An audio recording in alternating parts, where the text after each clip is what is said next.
সম্প্রতি যে এসআইআর পর্ব শেষ হলো তাতে কার লাভ আর কার ক্ষতি একটু অঙ্কটা আজকে আমরা দেখব। আর শুভেন্দু অধিকারীর কতগুলো ক্লিপ আপনারা শুনুন। এদেরকে এনে বিয়ে করেছে, কেউ ভিসা করে এসছে আর ফিরে যায়নি, আর অনেকেই ভিসা না করে। শুভেন্দুবাবু দেখুন, ভিসা করে কে এসেছে কে আসেনি সেটা তো জানা নেই, কিন্তু ভিসা করে আসেনি শেখ হাসিনা এটা 100% গ্যারেন্টি।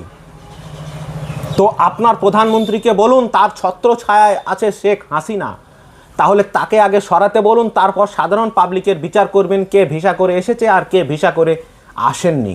মমতার দয় মেড়া নেই, খোলা 540 কিলোমিটার ঢোকাচ্ছে, শেষ করে দিচ্ছে। তো সেটা সেই 540 কিলোমিটার আন্ডারটা স্বরাষ্ট্র মন্ত্রকের পর্যায়ে পড়ে। তো স্বরাষ্ট্র মন্ত্রক কি বসে বসে ঘুমাচ্ছে আর বিএসএফরা কি সেখানে আরাম করছে? তো সেটা আপনার অমিত শাহজিকে বলুন, সেটা মমতাকে না বলে আপনি অমিত শাহজিকে বলুন না সেখানে কেউ আসছে কি যাচ্ছে। এখানে 1,25,00,000 বাংলাদেশি মুসলমান আর রোহিঙ্গা বাদ যাবে। এখানে 1,25,00,000 বাংলাদেশি রোহিঙ্গা মুসলিম বাদ যাবে। তাহলে চলুন একটু অঙ্কটা দেখি যে 1,40,00,000 রোহিঙ্গা মুসলিম বাদ গেল নাকি অন্য কেউ বাদ গেল।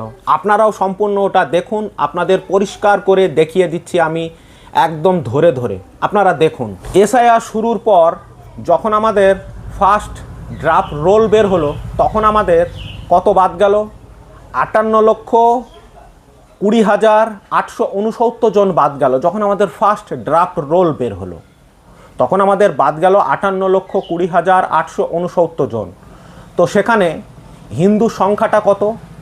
43,81,378 জন, 43,81,378 জন। আর মুসলিম কত?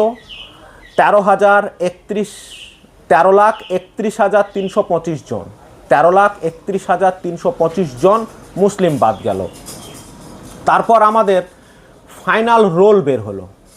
তো ফাইনাল রোলের অঙ্কটা একটু দেখুন। ফাইনাল রোলে আমাদের মোট বাদ পড়েছে 5,46,053 জন, 5,46,053 জন। এবার দেখুন হিন্দু কত বাদ পড়েছে? 5,28,820 জন। আর মুসলিম কত বাদ পড়েছে? 13,363 জন। এটা যখন ফাইনাল রোল বের হলো তখনকারে। এবার আমাদের পর আসলো আন্ডার অ্যাডজুডিকেশন। তো আন্ডার অ্যাডজুডিকেশনে আমাদের কত বাদ পড়লো? 26,95,266। আন্ডার অ্যাডজুডিকেশনে বাদ পড়েছে 26,95,266 জন। হিন্দু কত বাদ পড়েছে? 8,37,116 জন হিন্দু বাদ গেছে আন্ডার অ্যাডজুডিকেশনের পর, একদম ডিলিট ভোটার এরা।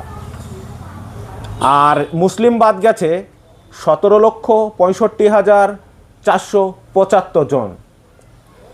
তো সব মিলিয়ে এবার আমি যদি টোটাল করি, এই যে মোটামুটি 91 লক্ষ মতো বাদ গেছে, এর মধ্যে 57,47,314 জন হিন্দু বাদ গেছে। 57,47,314 জন হিন্দু বাদ গেছে এবং মুসলিমের সংখ্যাটা এসে দাঁড়িয়েছে 31,10,163 জন। যদি পার্সেন্টেজের কথায় আসি, মোটামুটি হিন্দুরা 63% বাদ গেছে। তাহলে এখন ভোটের অঙ্ক কি হতে পারে সেটা আপনারা একটু ক্যালকুলেশন করবেন, ভোটের অঙ্কটা ঠিক কী দাঁড়াতে পারে। শুভেন্দু অধিকারী কি বলেছিলেন? 1,25,00,000 রোহিঙ্গা মুসলিম তাড়াবো। কোথায় 1,25,00,000 রোহিঙ্গা মুসলিম? নেই। তার বদলে ঘুরে কি হলো সেই কথায় আছে, আমি থাম্বনেলেও দিয়েছি, কেঁচো খুঁড়তে কেউটে বেরিয়ে এলো। তো শুভেন্দু অধিকারী নির্বাচন কমিশন মনে করেছিল যে শুধু মুসলিমদেরকে একচেটিয়া হারে বাদ দেব না। এখানে অঙ্কে দেখা যাচ্ছে ইসিআইয়ের যে পিডিএফ বের করেছে ইসিআই, সেখানে দেখা যাচ্ছে হিন্দুর সংখ্যা বেশি। তাই প্রত্যেকের কাছে অনুরোধ থাকবে ভিডিওটা শেয়ার করুন এবং প্রত্যেক হিন্দু মুসলিম সকলকে, আমাদের পশ্চিমবঙ্গের বাঙালি জাতিকে দেখার সুযোগ করে দিন, না হলে বাঙালি জাতির উপর একটা ভয়াবহ নির্মম অত্যাচার নেমে আসছে এই বিজেপির দ্বারা। তার কারণ বিজেপি কারোর বন্ধু নয়, পরিষ্কার শুনে রাখুন। মুসলিমেরও বন্ধু নয়, হিন্দুরও বন্ধু নয়, এক কথায় বাঙালির শত্রু বিজেপি। তাই এবারে নির্বাচনে আপনাদেরকে একদম বুঝে সুঝে কাজ করবেন, এটুকুই আপনাদেরকে বলে রাখলাম। তার কারণ বিজেপি যদি একবার বাংলায় পা বসাতে পারে, প্রত্যেকের কপালে কষ্ট আছে, সে হিন্দু হোক, মুসলিম হোক, যে কোনো জাতি হোক, প্রত্যেকের কপালে কষ্ট আছে। কারণ ওরা প্রথমেই বললাম বাঙালির শত্রু, সে যে জাতি বর্ণ নির্বিশেষে। তাই বাঙালিকে বাঁচাতে, বাঙালিকে রক্ষা করতে আপনারা ভিডিওটা শেয়ার করুন, বেশি পরিমাণে শেয়ার করুন। তো যাই হোক, আপনারা সুস্থ থাকবেন ও ভালো থাকবেন এবং ভিডিওটা বেশি বেশি করে শেয়ার করুন, আপনাদের কাছে এটুকু অনুরোধ রইল।